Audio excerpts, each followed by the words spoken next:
right, so this is the exact strategy that I used with Syed to scale his business from where he was at 100K per month, taking all of his own calls as a founder, scaling him up to 230K per month.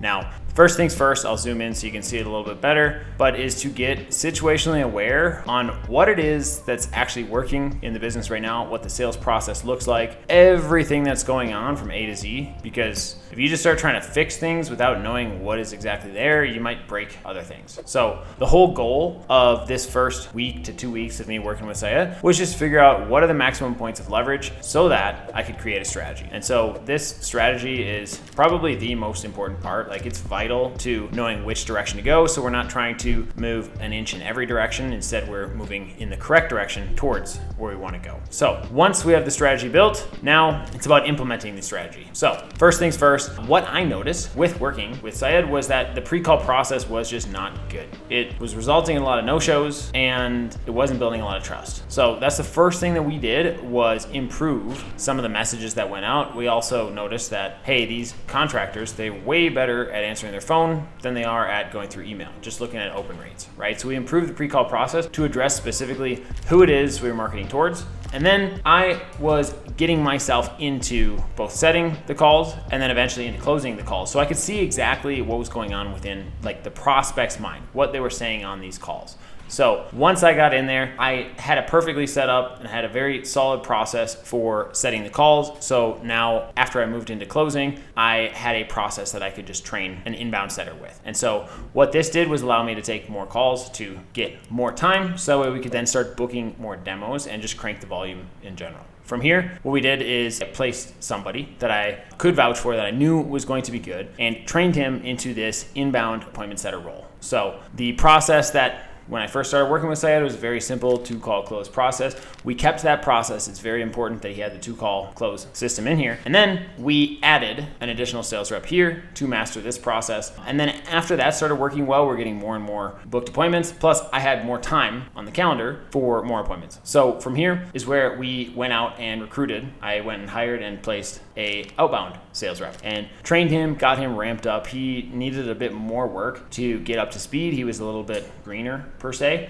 but it ended up working really well because he was really, really committed to the company and really hungry. So that's what the reason that I hired him was, just pure his hunger and me knowing that he was going to be a very, very good long-term cultural fit. So this was the first part of the strategy, is just focusing on the pre-call stuff and starting to build out a team. From here, we needed to implement tracking, so we knew exactly what our numbers were, right? So we could tell how many people are showing up to the calls exactly, right? Down to the exact number. And then also we could collect data in this process so we know what is the next point of leverage, right? Here, it was the show rate. Just like we talked about before, when I first saw it, the show rate was bad. Now with the tracking, we got to see that the show rate was under 50%. And obviously, if half of your calls aren't showing up, you're not gonna have a business that's like highly functioning. So what we did to fix this is really focus on the setter's calls. And so from here, we got on calls, reviewed calls, kind of made a community aspect with the setters as well. So that way we could get them to ask better questions, to do better tie downs,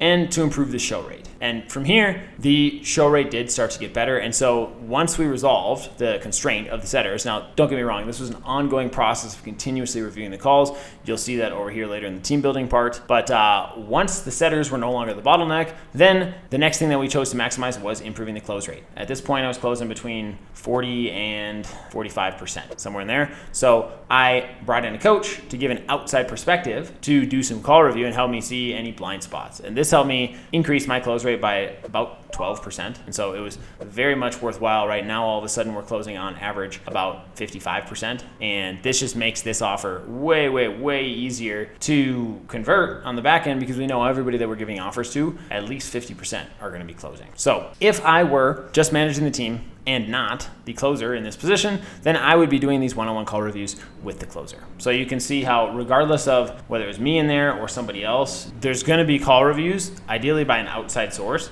because they're just better that way. You learn more when it's outside of your subjective reality. So next, now that close rate was not a problem, now what we wanted to do was warm people up even more. So this is where we added sales assets. This is before I even knew what sales assets like truly were. But what we did is we took all the common questions and concerns, right? And put them in a video before the call. And then we also had an intro call where they could personally see me and meet me, and I would set expectations, right? And then we explained the entire process of what we were going to show them and showed proof in testimonials, right? To further build up the customer's trust. So now when they're getting on the call to the closer in the end, they already know what we do. They already know what we don't do, right? They already believe this is something that could probably help them and just made the process a heck of a lot easier. So this was able to not just improve the close rate, but get more people who were serious on the phone in the right spot. So we got more cancellations of people who were never going to buy, which again added some pressure upwards onto the close rate. So now that the sales assets were taken care of, which side note,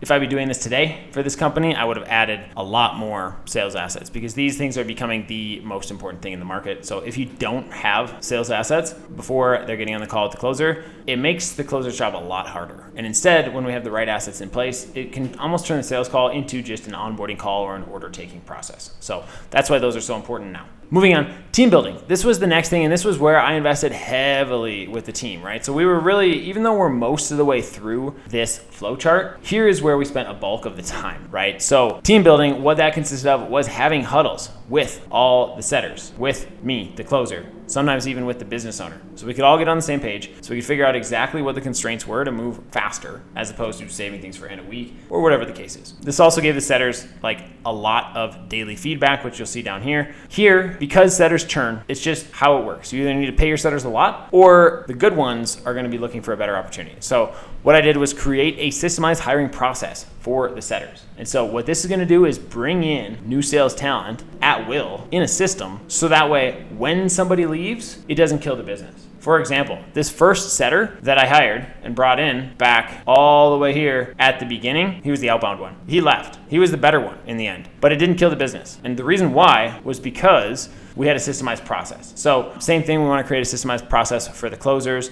Real quick, I'll just show you what this would look like, right? So this is essentially the hiring on-demand system that I use. And here's how it works. First, there's thousands of reps out there. A lot of them aren't good, right? Or there's a lot of wannabe people who have heard of high ticket sales. There's so many courses out there advertising for people to get into high ticket sales that a lot of people just aren't going to be that good. So with that in mind, first off, what we do is we market the opportunity and then we ask the reps to jump through a few hoops, right? We're just looking to disqualify the people whose attention we got who would just never be a fit. Now, once we've done that, then we ask them to record personalized video with their introduction of themselves. So first they're selling themselves and then also what their sales experience is. So this would allow us to disqualify 50%, sometimes even more from there. And then the ones that we got that passed through here, we go up and set up a group interview. Oftentimes I would literally get 40 applications and only have a group interview with 5 people. So this part here, at least 50% are going to be disqualified, and it's vital that you don't hire the wrong rep because it's going to cost you so much. The process of hiring the wrong person is so expensive, and it can be really damaging to the brand as well. So now we set up the group interview, and the ones who passed the group interview, so I held the group interview, I gave them one last task. Right, and this was, hey, send another personalized Loom recording of like your introduction to